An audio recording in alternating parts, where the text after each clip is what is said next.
So in this tutorial, I want to show how to turn off active now both Facebook and Messenger. So the first thing you need to do, go to the Facebook,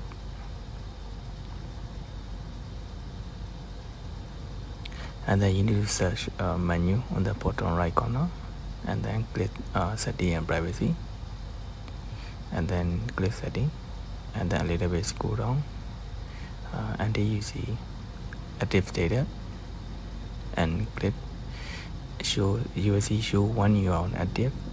You need to turn off. And the next thing, you need to go to the search Messenger if you use Messenger, and then go to the menu, and then click setting, and then you will see update status, and you need to turn it off and click turn off.